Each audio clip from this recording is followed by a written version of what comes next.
Imagine getting up every day full of energy as if you were in your 20s again. What would that be like? What would it be worth to you? What is your health worth to you? Think about it. Your health isn't everything, but without it, everything else is nothing. And yet, too many of us are taking it for granted until something goes wrong. And no one wakes up hoping to be diagnosed with a disease or chronic illness. And yet, we've never been taught how to be proactive in our health through our school or public health. As a registered health coach and integrative health practitioner, I believe it's time this information is made available to everyone. Combining new knowledge around your health and the ability to do my functional medicine lab tests in the comfort of your own home will allow you to optimize your health for today and all your tomorrows. Don't wait for your wake-up call. Welcome back to the Don't Wait for Your Wake-Up Call podcast. I am your host, Melissa Deely, and this month my theme is intuition, something we all have, but do we listen to it? Firstly, I'd love to share a testimonial I received recently from someone who listened to her intuition that her stomach issues were caused by being on a prescription drug for way too long, and now she needed to heal her gut. After doing some research, she found Dr. Cabral's CBO protocol and purchased it, but found following it was difficult. She didn't know if she was doing it right or where to turn to for support. So she put a comment in the group on Facebook, which I was alerted to, and reached out to her to offer the support she was looking for. And here is her testimonial. Melissa found me last fall thanks to the natural healing of Equilife, and since then she has been a godsend. In June of 2021, I was having all kinds of stomach issues due to being told to stay on Prilosec for way too long following a stomach ulcer diagnosis. Fast forward to the fall of 2021, I had developed food intolerances and had constant indigestion type pain under my ribs. I was on my path to healing while doing the CBO protocol from Dr. Cabral when Melissa took me under her wings and guided me to healing. It was a very long, hard struggle with many frustrations and tears. Melissa was with me every step of the way. Her support and kind, uplifting words are something I will forever be grateful for. Fast forward to 2022, my gut has healed. I no longer have food intolerances and have never felt healthier or better. Not only did Melissa teach me about gut health, she also taught me it was okay to not be okay and to make time for me. I have learned stress relief techniques to calm the nervous system that I have also used in my feisty toddler. Melissa is a wealth of knowledge and truly cares about her clients. She goes above and beyond. She truly cares. Thank you, Melissa, for all you have done for me and taught me. And that is from Jamie Muscovich in Pennsylvania. So thank you for sending that in, Jamie. I've truly loved guiding you and your gut back to full health and love the progress you have made. So let's get back to talking about intuition. And what is the definition of intuition? I looked it up. And it is the ability to understand something immediately without the need for conscious reasoning. That last bit is key, without the need for conscious reasoning. In other words, it is driven by our unconscious mind, that part of us that keeps us alive by keeping us breathing, our heart pumping, our digestive system working and breaking down our food, and so much more, without us ever giving it a second thought. In fact, our unconscious preserves the body despite the lifestyle choices we make and what we put in it. Just stop and think about that for a minute. Do you ever stop and think about breaking down the food that you put into your body? Do you ever stop and think about your heart pumping and choosing to keep it pumping? You might notice it if you're doing a workout and you get your heart rate up. You might consciously slow down and think about your breath. But there's so much happening inside our body thanks to our unconscious mind that happens despite what we do and what we put inside our body, because that is all part of the responsibility of our brain, which is to keep us safe and keep us alive. So our unconscious mind is responsible for 90% of our brain function, whereas our conscious mind is only responsible for 10%. which is where you hear that saying that we only use 10% of our brain. We're actually using it all, but we are only consciously aware of the part that is 10%, right?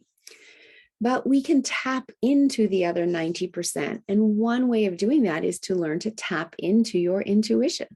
We all have intuition, but for some, it's stronger than others. And there are several reasons for this.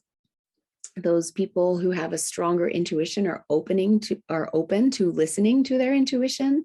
They slow down enough to listen to their intuition. Our intuition, when we're in a go, go, go, do, rush, rush, rush mode, we are not hearing our intuition. We're in a state that is far too consciously driven at that point. They also practice listening to their intuition. It is like a muscle. And the more you slow down and allow yourself to be guided by your intuition, the more you can be as your awareness of it increases. And of course, it's not just humans that have intuition. Look at the entire animal kingdom. I mean, so much of what animals do is run on intuition. You just need to look at the pets in your own house to see that, right? And animals in the wild too, they intuitively know which food may not be good for them and which food may be good for them, right? And we even know that as young children when we listen to our bodies, but sometimes that gets overridden by parents who meant well and were encouraging us to eat everything on our plate because there's children starving in Africa, etc. And we're not allowed to not eat the food that intuitively our body is suggesting it doesn't want. And as young children, we don't necessarily have the vocabulary or even the gumption to stand up against those well-meaning parents telling us we can't leave the table until we've eaten everything on our plate. And over time, we learn to tune out our intuition because that mustn't be important when we have to listen to what our parents are telling us, right? So the way we listen to our intuition can also vary. For some, it might be a feeling in their gut, hence the saying, listen to your gut. For some, it may be felt more in the heart area. For others, it might be a random idea that just pops into your head. It can be felt in different ways in the same person. I know for me, I feel my intuition in my gut, but I do also get those random messages, ideas, thoughts popping into my head. And sometimes it's a little bit of the butterflies in our gut. That can be a sign of nerves as well, and our nervous system kind of turned on because we're stepping outside our comfort zone. Like if we've got a big race or a piano recital or a speech, we can feel those butterflies, but we do have a knowing in our gut. It is, after all, our second brain. So now I am definitely not an expert in the field of intuition, but I am learning. And I'm excited to bring you two ladies who are experts in intuition to my show this month in episodes number 70 and 72. Cheryl Brewster, who is an intuitive coach who I've worked with myself, as well as Laura Powers, who is an entertainer, celebrity psychic, actress, model, host of her own podcast, Healing Powers podcast, and TV show Behind the Scenes with Laura Powers. So I'm super excited to have both of these wonderful ladies on the show this month to share their expertise on the topic. But today I just want to share with you a few of my experiences with intuition, as you may relate, and it may encourage you to, or spark an interest to, start digging into your own intuition again and figuring it out and learning how to listen to it and interpret what it's trying to tell you, right? So whether this is all brand new to you, or you are possibly afraid of your intuition, as I was, or you might be dipping your toes into working with your intuition and looking for guidance to learn more, stick with me these 4 weeks, and I promise you will learn a lot. So when I was a very young child, probably 3 to 4 years old, I have a memory of my mom telling me one morning, that she'd woken in the night and knew that my dad had been in a car accident. We lived in Australia at the time, and he had driven down to Thredbo, a ski resort. And as I said, she knew he had been in an accident. And that kind of frightened me. But soon after, he had called and told her that he had been in an accident and that he was okay. And so she was able to go back to sleep. So all's well that ends well, right? But as a 4-year-old or 3-year-old, however old I was, this whole conversation frightened me. Firstly, the thought of my dad being in a car accident was scary, but I was also confused as to how my mom knew that before he even called her. And I decided I didn't want to know stuff ahead of time like that. And honestly, I don't remember if I had the cognitive ability to make that decision at age 4, or if I made it at an older age when I heard my mom retelling that story, because that is a very conscious mind decision. Regardless, I didn't want to know bad things. And so I unconsciously spent a lot of time blocking my intuition as that felt safer to me. But ironically, our intuition, of course, can also keep us safe.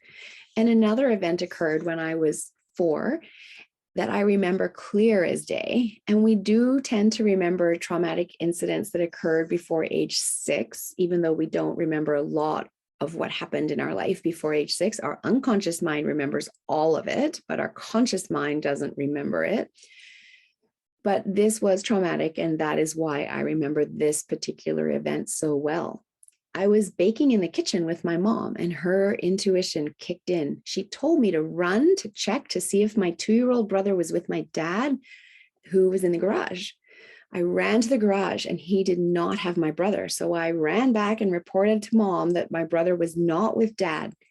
She took off, ran out of the kitchen outside to our pool that we had literally just had built and gated. And she looked over the fence at the pool, couldn't see him in the pool or anywhere around the pool area. So we ran around the house looking for him, and then she ran back to the pool. And this time she saw him floating on the surface of the water, and he's very, very fair. And the first time she looks, she thinks that just the way the sun was coming in shining on the pool, that he might have been in the sunlight, and because he's like literally white blonde hair, white skin, that she hadn't seen him in the sunlight, but now he'd floated into the shade and she could see him. So she ran through the gate and dove into the pool, fully clothed with her shoes on, to get him out after telling me to run and get my dad. I watched in horror, thinking my mom was going to die, because my little 4-year-old brain was telling me, you don't go into a pool fully clothed with shoes on. That's just going to make you sink to the bottom. But I ran and got my dad. And by the time my dad got there and I got back to the pool, my brother was out of the pool, and my dad started giving him mouth to mouth. And I was told to run next door to the neighbor, who was a doctor. Fortunately, he was home and called for an ambulance, and he came running over, and my brother was taken away in the ambulance. He spent 2 days in hospital while they monitored his symptoms and watched for possible pneumonia, and then came home. And the great news is that he survived falling in the pool with absolutely no negative side effects, all because of my mom's intuition kicking in and her knowing something was wrong, and we had to find him now. Imagine how easy it would have been to think, I wonder what he's doing. Oh, he's probably fine. I'll just get the cookies in the oven and then look for him, right? But my mom's intuition is so strong. She knew she had to look for him now, or that we had to look for him now. So it turns out our dog had dug a hole under the fence, which was big enough for my 2-year-old brother to follow him through. And my brother had a Matchbox harvester truck. Some of you listening probably remember Matchbox cars and trucks, and he decided to throw that in the pool for whatever reason. And of course, once he did that, he wanted to have it back. And so he jumped in after it to get it. And guess what? That entire incident was the start of our swimming lessons and a long, high-level swimming career for both of us. And in fact, my brother still swims as a World Cup champion at a World Cup Champions Masters level. So yes, thank goodness for intuition when it can save us from danger and save lives. It's the same intuition that might stop you from, stepping out in front of a car. You look left, you look right, you look, and then it's just like, wait, there's something there. I thought I checked, but something was in my blind spot and I caught it. That intuition tells you to do that double check, right? It's the same thing. So fast forward to when I was 13, my father passed away suddenly after surgery and then blood clots in the hospital. And yes, it was a shock. And yes, we were grieving. But I think I started tapping into my intuition then because somehow I knew he was still with me. I couldn't see his physical form anymore, but I felt like he was with me as if perched on my shoulder. And whenever I had a difficult decision to make, I could consult with him and get an answer. Is this intuition? Is this my spirituality? Is it a blending of the two? I'm not sure, but I know that my conscious mind wasn't involved in the answers that I was receiving. So I know this helped me make some tough decisions over the years and feel confident in the choices I'd made, or rather was guided to making. So what about you? Is your intuition something you turn to often for guidance, or something that guides you to safety or the safety of loved ones like my mom's did, or something you haven't really tapped into yet? Intuition can absolutely guide us with our health as well. And in rewriting my bio recently, as I went through the process, I was reminded of a story where I used my intuition when it came to my own health. This time, my intuition told me not to panic, but instead get a second opinion. And with the knowledge I have today, I'm very glad I did, because when we panic, we set off our sympathetic nervous system, our fight or flight system. And this shuts down other systems in our body in order to give us the energy needed to fight or flee. And one of the other systems it shuts down is our immune system. Not something you want to have shut down when dealing with a diagnosis of melanoma. Melanoma was what had landed my dad in hospital for surgery. In my case, when I was given the diagnosis, the doctor was panicked. It was a Thursday. She wanted me to book in for surgery on Monday morning. She was going to do the surgery herself at our local clinic. I was supposed to go on a business trip on the Saturday, and she told me, nope, there was no way I could do that. I had to cancel. I must have this surgery immediately. That's just what I had to do. But in my gut, I felt this was wrong, that I needed some time to assess my options and not take months and months to do so, but take a week to just assess my options. And I felt that while I was on my business trip, I could be doing that. And it felt right to not cancel that business trip. And so I thought, well, I should get a second opinion on all of this. And this is what felt right in my gut.